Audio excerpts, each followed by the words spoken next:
మాంగ్టే చుంగ్నీజాంగ్ Mary come జననం November 24, 1982 ఒక భారతీయ Olympic boxer, రాజకీయవేత్త మరియు మాజీ రాజ్యసభ సభ్యుడు. ప్రపంచ అమెచ్యూర్ బాక్సింగ్ ఛాంపియన్షిప్ను 6 సార్లు గెలుచుకున్న ఏకైక మహిళ, మొదటి 7 ప్రపంచ ఛాంపియన్షిప్లలో ప్రతి దానిలో పతకం సాధించిన ఏకైక మహిళా బాక్సర్ మరియు ఏకైక బాక్సర్ పురుష లేదా ఆడ 8 ప్రపంచ ఛాంపియన్షిప్ పతకాలు గెలవడానికి. మాగ్నిఫిసెంట్ మేరీ అనే మారుపేరుతో 2012 సమ్మర్ ఒలింపిక్స్కు అర్హత సాధించిన ఏకైక భారతీయ మహిళా బాక్సర్, ఆమె ఫ్లైవెయిట్ 51 కిలోలు విభాగంలో పోటీ చేసి కాంస్య పతకాన్ని గెలుచుకుంది. ఆమె ఇంటర్నేషనల్ బాక్సింగ్ అసోసియేషన్ ఔత్సాహిక ఏబా ద్వారా ప్రపంచ నంబర్ 1 మహిళా లైట్ ఫ్లైవెయిట్గా కూడా ర్యాంక్ పొందింది. 2014లో దక్షిణ కొరియాలోని ఇంచియాన్లో జరిగిన ఆసియా క్రీడల్లో బంగారు పతకాన్ని గెలుచుకున్న మొదటి భారతీయ మహిళా బాక్సర్గా నిలిచింది మరియు 2018 కామన్వెల్త్ క్రీడల్లో స్వర్ణం గెలిచిన మొదటి భారతీయ మహిళా బాక్సర్. ఆసియన్ అమెచ్యూర్ బాక్సింగ్ ఛాంపియన్గా 6 సార్లు రికార్డు సాధించిన ఏకైక బాక్సర్ కూడా ఆమె. ఇండోనేషియాలో జరిగిన ప్రెసిడెంట్స్ కప్లో మేరీ కోమ్ 51 కేజీల స్వర్ణాన్ని గెలుచుకుంది. ఏప్రిల్ 25, 2016న భారత రాష్ట్రపతి కోమ్ను భారత పార్లమెంటు ఎగువ సభ అయిన రాజ్యసభ సభ్యునిగా నామినేట్ చేశారు. మార్చి 2017లో భారత ప్రభుత్వంలోని యువజన వ్యవహారాలు మరియు క్రీడల మంత్రిత్వ శాఖ, బాక్సింగ్ కోసం జాతీయ పరిశీలకులుగా అఖిల్ కుమార్తో పాటు మేరీ కోమ్ను నియమించింది. 2018లో ఆమె 6వ ప్రపంచ టైటిల్ తర్వాత, మణిపూర్ ప్రభుత్వం ఆమెకు మీతోయ్ లీమా అనే బిరుదును ప్రదానం చేసింది. డిసెంబర్ 11, 2018న ఇంఫాల్లో జరిగిన సన్మాన కార్యక్రమంలో మేరీ కోమ్ అత్యంత విజయవంతమైన బాక్సర్గా గుర్తింపు పొందింది. 2019లో ప్రపంచ ఛాంపియన్షిప్లు కార్యక్రమంలో అప్పటి మణిపూర్ ముఖ్యమంత్రి ఇంఫాల్ వెస్ట్ జిల్లాలోని నేషనల్ గేమ్స్ గ్రామానికి వెళ్లే రహదారికి ప్రస్తుతం కోమ్ నివసిస్తున్నారని, దానికి ఎంసీ మేరీ కోమ్ రోడ్ అని పేరు పెట్టనున్నట్లు ప్రకటించారు.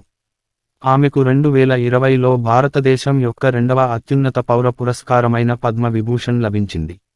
కోమ్ భారతదేశంలోని గ్రామీణ మణిపూర్లోని చురచంద్పూర్ జిల్లాలోని మొయిరాంగ్ లాంకాయ్లోని కగతేయ్ గ్రామంలో జన్మించాడు. ఆమె పేద కోమ్ కుటుంబం నుండి వచ్చింది. ఆమె తల్లిదండ్రులు మాంగ్టే టోన్పా కోమ్ మరియు మాంగ్టే అకమ్ కోమ్ఝం పొలాల్లో పనిచేసే కౌలు రైతులు. వారు ఆమెకు చుంగ్నీజాంగ్ అని పేరు పెట్టారు. కోమ్ నిరాడంబరమైన పరిసరాలలో పెరిగారు. వ్యవసాయ సంబంధిత పనుల్లో తన తల్లిదండ్రులకు సహాయం చేస్తూ, పాఠశాలకు వెళ్లడానికి మరియు మొదట్లో అథ్లెటిక్స్ నేర్చుకుని, ఆ తర్వాత ఏకకాలంలో బాక్సింగ్ నేర్చుకుంది. కోమ్ తండ్రి తన చిన్న రోజుల్లో మంచి రెజ్లర్. ఆమె 3 పిల్లలలో పెద్దది. ఆమెకు ఒక చెల్లెలు మరియు ఒక సోదరుడు ఉన్నారు. ఆమె క్రిస్టియన్ బాప్టిస్ట్ కుటుంబానికి చెందినది. కోమ్ తన 6వ తరగతి వరకు మొయిరాంగ్లోని లోక్టాక్ క్రిస్టియన్ మోడల్ హై స్కూల్లో చదువుకుంది మరియు ఆ తర్వాత సెయింట్ జేవియర్ కాథలిక్ స్కూల్, మొయిరాంగ్లో 8వ తరగతి వరకు చదివింది. ఈ సమయంలో ఆమె అథ్లెటిక్స్, ముఖ్యంగా జావెలిన్ మరియు 400లో మంచి ఆసక్తిని కనబరిచింది. మీటర్లు నడుస్తున్నాయి. ఈ తరుణంలో డింకో సింగ్ 1998 బ్యాంకాక్ ఆసియా గేమ్స్ నుండి బంగారు పతకంతో తిరిగి వచ్చాడు. ఇది మణిపూర్లోని చాలా మంది యువకులను బాక్సింగ్లో ప్రయత్నించేలా ప్రేరేపించిందని, తాను కూడా దీనిని ప్రయత్నించాలని భావించానని కోమ్ గుర్తు చేసుకున్నారు. 8వ తరగతి పూర్తి చేసిన తర్వాత, కోమ్ 9 మరియు 10 తరగతులకు పాఠశాల విద్య కోసం ఇంఫాల్లోని ఆదింజాతి ఉన్నత పాఠశాలకు వెళ్ళింది, కానీ మెట్రిక్యులేషన్ పరీక్షలో ఉత్తీర్ణత సాధించలేకపోయింది. వారి కోసం మళ్లీ కనిపించడం ఇష్టం లేక, ఆమె తన పాఠశాలను విడిచిపెట్టి, ఇంఫాల్లోని నియోస్ నుండి పరీక్షను అందించింది మరియు చురచంద్పూర్ కళాశాల నుండి పట్టభద్రురాలైంది. కోమ్ పాఠశాలలో వాలీబాల్, ఫుట్బాల్ మరియు అథ్లెటిక్స్తో సహా క్రీడలలో పాల్గొన్నాడు. డింకో సింగ్ సాధించిన విజయమే 2000లో అథ్లెటిక్స్ నుండి బాక్సింగ్కు మారడానికి ఆమెను ప్రేరేపించింది. ఆమె ఇంఫాల్లో తన మొదటి కోచ్ కె. కోసనా మేటీ ఆధ్వర్యంలో శిక్షణను ప్రారంభించింది. ఆమె 15 సంవత్సరాల వయస్సులో, ఆమె ఇంఫాల్ స్పోర్ట్స్ అకాడమీలో చదువుకోవడానికి తన స్వస్థలాన్ని విడిచిపెట్టాలని నిర్ణయించుకుంది. బబ్కి ఇచ్చిన ఒక ముఖాముఖిలో, మేటీ ఆమెను బలమైన సంకల్ప శక్తితో అంకితభావంతో కష్టపడి పనిచేసే అమ్మాయిగా గుర్తుచేసుకుంది. ఆమె బాక్సింగ్ యొక్క ప్రాథమికాలను త్వరగా ఎంచుకుంది. ఆ తర్వాత, ఆమె కుమాన్ లంపాక్లో మణిపూర్ రాష్ట్ర బాక్సింగ్ కోచ్ ఎం. నర్జిత్ సింగ్ వద్ద శిక్షణ పొందింది. కోమ్ బాక్సింగ్పై తన ఆసక్తిని తన తండ్రికి తెలియకుండా రహస్యంగా ఉంచింది. తాను మాజీ రెజ్లర్, బాక్సింగ్ కోమ్ ముఖాన్ని దెబ్బతీస్తుందని మరియు ఆమె వివాహ అవకాశాలను పాడు చేస్తుందని అతను ఆందోళన చెందాడు. అయితే, కోమ్ 2000లో స్టేట్ బాక్సింగ్ ఛాంపియన్షిప్ గెలిచిన తర్వాత వార్తాపత్రికలో కోమ్ ఫోటో కనిపించడంతో అతనికి ఆ విషయానికి తెలిసింది. 3 ఏళ్ల తర్వాత, బాక్సింగ్పై ఆమెకు ఉన్న ప్రేమపై నమ్మకం పెరగడంతో ఆమె తండ్రి బాక్సింగ్లో కోమ్కు మద్దతు ఇవ్వడం ప్రారంభించాడు. ఆమె వివాహం తర్వాత, కోమ్ బాక్సింగ్కు కొంత విరామం తీసుకుంది. తన మొదటి బిడ్డకు జన్మనిచ్చిన తర్వాత, కోమ్ మరోసారి శిక్షణను ప్రారంభించింది. ఆమె భారతదేశంలో జరిగిన 2008 ఆసియా మహిళల బాక్సింగ్ ఛాంపియన్షిప్లో రజత పతకాన్ని గెలుచుకుంది మరియు చైనాలో జరిగిన 2008 ఏబా మహిళల ప్రపంచ బాక్సింగ్ ఛాంపియన్షిప్లలో వరుసగా 4వ బంగారు పతకాన్ని గెలుచుకుంది. ఆ తర్వాత 2009 ఆసియా ఇండోర్లో బంగారు పతకాన్ని సాధించింది. వియత్నాంలో ఆటలు 2010లో, కజకిస్తాన్లో జరిగిన ఆసియా మహిళల బాక్సింగ్ ఛాంపియన్షిప్లో, మరియు బార్బడోస్లో జరిగిన 2010 ఏబా మహిళల ప్రపంచ బాక్సింగ్ ఛాంపియన్షిప్లో కోమ్ బంగారు పతకాన్ని గెలుచుకుంది. ఛాంపియన్షిప్లో ఆమె వరుసగా 5వ స్వర్ణం. ఏబా 46 కిలోల తరగతిని ఉపయోగించడం మానేసిన తర్వాత ఆమె 48 కిలోల బరువు విభాగంలో బార్బడోస్లో పోటీ పడింది. 2010 ఆసియా క్రీడలలో, ఆమె 51 కిలోల తరగతిలో పోటీ చేసి కాంస్య పతకాన్ని గెలుచుకుంది. 2011లో, ఆమె చైనాలో జరిగిన ఆసియా మహిళల కప్లో 48 కిలోల విభాగంలో స్వర్ణం సాధించింది. 3 అక్టోబరు 2010న ఆమె, సంజయ్ మరియు హర్షిత్ జైన్లతో కలిసి, ఢిల్లీలో 2010 కామన్వెల్త్ క్రీడల కోసం స్టేడియంలో జరిగిన ఓపెనింగ్ సెర్మనీలో క్వీన్స్ లాఠీని ధరించి గౌరవాన్ని పొందారు. కామన్వెల్త్ గేమ్స్లో మహిళల బాక్సింగ్ను చేర్చనందున ఆమె పోటీ చేయలేదు. గతంలో 46, 48 కేజీల కేటగిరీల్లో పోరాడిన కోమ్, లోయర్ వెయిట్ క్లాస్లను తొలగించి కేవలం 3 వెయిట్ కేటగిరీల్లో మాత్రమే మహిళల బాక్సింగ్ను అనుమతించాలని ప్రపంచ బాడీ నిర్ణయించడంతో 51 కేజీల కేటగిరీకి మారాడు. 2012 ఏబా మహిళల ప్రపంచ బాక్సింగ్ ఛాంపియన్షిప్లో, కోమ్ ఛాంపియన్షిప్ కోసం మాత్రమే కాకుండా లండన్లో జరిగిన 2012 లండన్ ఒలింపిక్స్లో స్థానం కోసం కూడా పోటీ పడింది. మహిళల బాక్సింగ్ ఒలింపిక్ క్రీడగా మొదటిసారిగా ప్రదర్శించబడింది. ఆమె 51 కిలోల క్వార్టర్ ఫైనల్స్లో కి చెందిన నికోలా ఆడమ్స్ చేతిలో ఓడిపోయింది. ఒలింపిక్ బాక్సింగ్ ఈవెంట్కు అర్హత సాధించిన ఏకైక భారతీయ మహిళ, లైష్రామ్ సరితా దేవి 60 కిలోల తరగతిలో త్రుటిలో చోటు కోల్పోయింది. కోమ్తో పాటు ఆమె తల్లి కూడా లండన్కు వెళ్ళింది. కోమ్ కోచ్ చార్లెస్ అట్కిన్సన్ అంతర్జాతీయ బాక్సింగ్ అసోసియేషన్ ఏబా 3 స్టార్ సర్టిఫికేషన్ను కలిగి లేనందున ఒలింపిక్ విలేజ్లో ఆమెతో చేరలేకపోయాడు. ఇది గుర్తింపు కోసం తప్పనిసరి.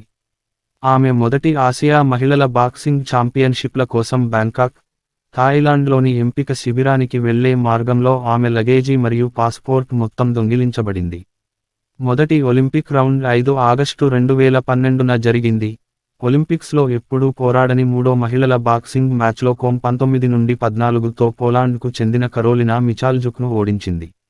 క్వార్టర్ ఫైనల్లో, మరుసటి రోజు, ఆమె ట్యునీషియాకు చెందిన మరౌవా రహాలీని 15-6 స్కోరుతో ఓడించింది.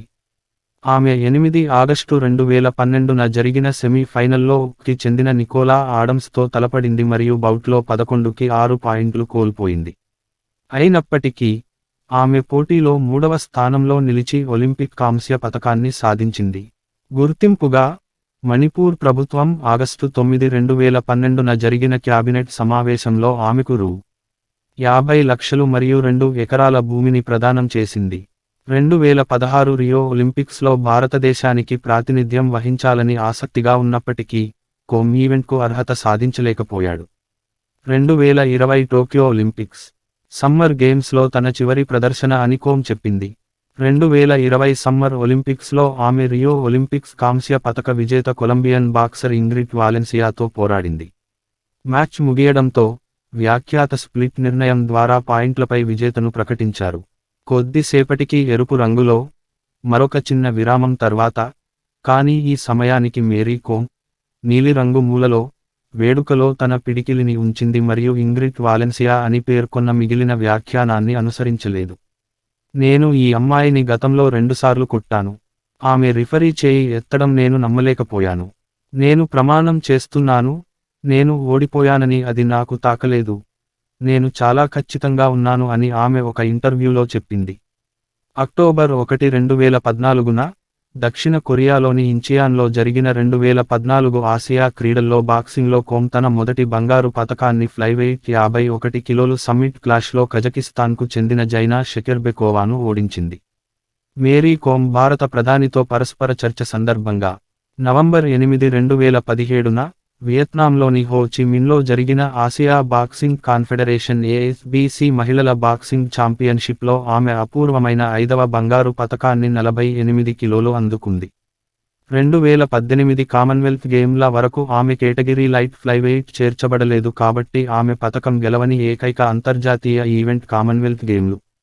అక్కడ కోమ్ ఏప్రిల్ 14, 2018న మహిళల లైట్ ఫ్లైవెయిట్ 48 కేజీల విభాగంలో బంగారు పతకాన్ని గెలుచుకుంది. నవంబర్ 24, 2018న భారతదేశంలోని న్యూ ఢిల్లీలో జరిగిన 10వ ఏబా మహిళల ప్రపంచ బాక్సింగ్ ఛాంపియన్షిప్లలో ఈ ఘనతను సాధించి 6 ప్రపంచ ఛాంపియన్షిప్లను గెలుచుకున్న మొదటి మహిళగా ఆమె నిలిచింది. అక్టోబర్ 2019లో అంతర్జాతీయ ఒలింపిక్ కమిటీ IOC టోక్యోలో జరిగే 2020 సమ్మర్ ఒలింపిక్స్ కోసం బాక్సింగ్ అథ్లెట్ అంబాసిడర్స్ గ్రూప్కు మహిళా ప్రతినిధిగా కోమ్ని పేర్కొంది. మే 2021లో మేరీ కోమ్ ఆసియా ఛాంపియన్షిప్లో తన 7వ పతకాన్ని గెలుచుకుంది. అయితే ఆదివారం జరిగిన మహిళల 51 కేజీల ఫైనల్లో నాజిమ్ కజైబే చేతిలో ఓడిపోయింది. కోమ్ 2003లో టోర్నమెంట్లో తన మొదటి పతకాన్ని గెలుచుకుంది. ఆగస్టు 2021లో జరిగిన ఆసియా బాక్సింగ్ ఒలింపిక్ క్వాలిఫయింగ్ రౌండ్లలో కోమ్ సెమీ ఫైనల్లో చైనాకు చెందిన చాంగ్ యువాన్ చేతిలో ఓడిపోయింది. సూపర్ ఫైట్ లీగ్ యొక్క mixed martial arts reality show SFL challengers చివరి ఎపిసోడ్లో కోమ్ కనిపించాడు. ఈ సమయంలో కోమ్ ఓనర్లు రాజ్ కుంద్రా మరియు సంజయ్ దత్తో పోరాటయోధుడిగా కాకుండా ఏదో ఒక పద్ధతిలో స్లతో కలిసి పని చేసేందుకు చర్చలు జరుపుతున్నారు. సెప్టెంబర్ 24, 2012న కోమ్ ఎస్ఎఫ్ఎల్ బ్రాండ్ అంబాసిడర్గా వ్యవహరిస్తారని సూపర్ ఫైట్ లీగ్ ప్రకటించింది. జాతీయ స్వర్ణం 1వ మహిళలు నాట్ బాక్సింగ్ ఛాంపియన్షిప్ చెన్నై 6 నుండి 12.2.2001 east open boxing champ Bengal 11 నుండి 14 డిసెంబర్ 2001 రెండో సీనియర్ ప్రపంచ మహిళల బాక్సింగ్ ఛాంపియన్షిప్ న్యూఢిల్లీ 26 నుండి 30 December 2001 national women SAARC meet Delhi 26 నుండి 30 డిసెంబర్ 2001 32వ జాతీయ క్రీడలు హైదరాబాద్ 2002 మూడో సీనియర్ ప్రపంచ మహిళా బాక్సింగ్ ఛాంప్ ఐజ్వాల్ 4 నుండి 8.3.2003 నాలుగో సీనియర్ WWBC కోక్రాజార్ అస్సాం 24 నుండి 28 ఫిబ్రవరి 2004 ఐదో SRWWBC కేరళ 26 నుండి 30 డిసెంబర్ 2004 ఆరో SRWWBC జంషెడ్పూర్ 29 నవంబర్ డిసెంబర్ 3, 2005 పదో WNBC జంషెడ్పూర్ని అక్టోబర్ 5, 2009న 1 నుండి 4 తేడాతో కోల్పోయింది. అవార్డులు మరియు గుర్తింపులు మేరీకి పద్మవిభూషణ్ 2021 మేరీ కోమ్ ప్రొఫెషనల్ బాక్సింగ్లో ఎప్పుడూ పోటీ పడకుండా ఔత్సాహిక బాక్సింగ్లో ఒక కొత్త ప్రమాణం. 2015లో ఆదాయాలు, ఎండార్స్మెంట్లు మరియు అవార్డులలో భారతదేశంలోని అనేక మంది ప్రొఫెషనల్ అథ్లెట్లను అధిగమించిన మొదటి ఔత్సాహిక కోమ్ అయ్యాడు. పద్మభూషణ్ను గెలుచుకున్న తొలి ఔత్సాహిక క్రీడాకారిణి ఆమె. జాతీయ అవార్డులు పద్మవిభూషణ్ క్రీడలు 2020 పద్మభూషణ్ క్రీడలు 2013 మేజర్ ధ్యాన్ చంద్ ఖేల్ రత్న అవార్డు 2009 పద్మశ్రీ క్రీడలు 2006 అర్జున అవార్డు బాక్సింగ్ 2003 ఇతర అవార్డులు మరియు గుర్తింపు international boxing association AIBA Mary కోమ్కు ఆశాజనక బాక్సింగ్ కెరీర్ కోసం మొదటి ఏబా లెజెండ్స్ అవార్డులను అందించింది.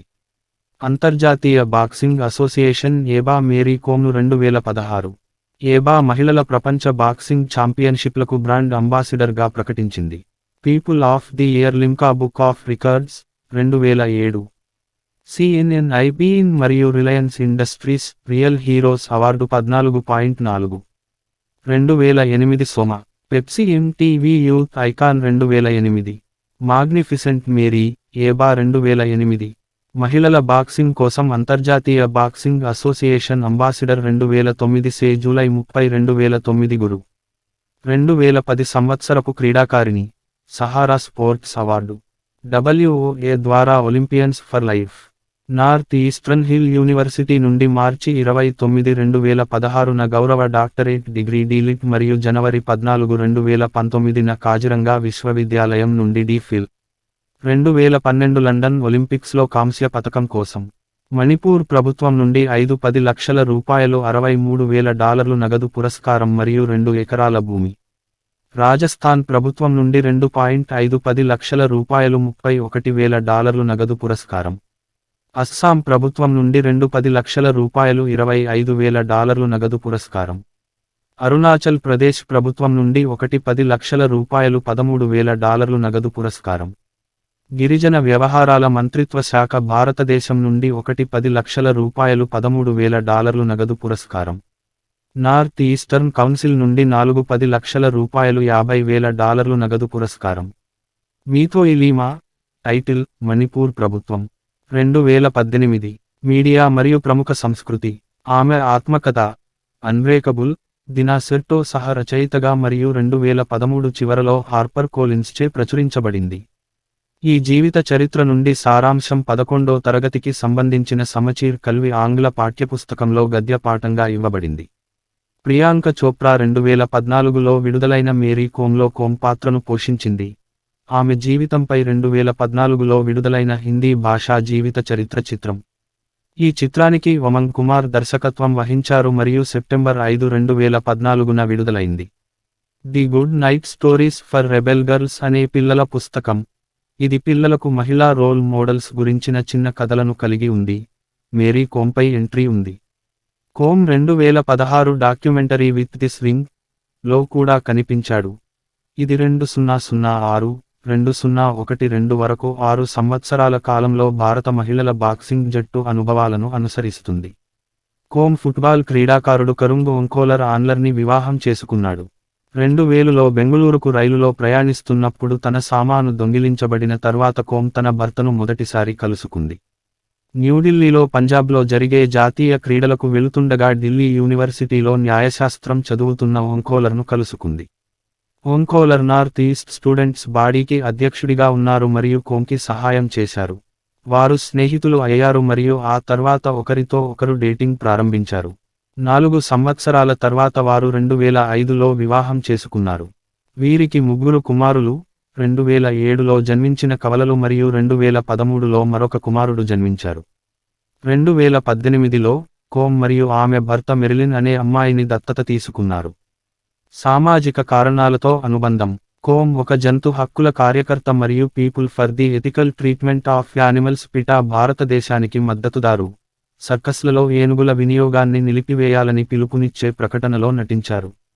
సర్కస్లు జంతువులను కొట్టే మరియు హింసించే క్రూరమైన ప్రదేశాలు.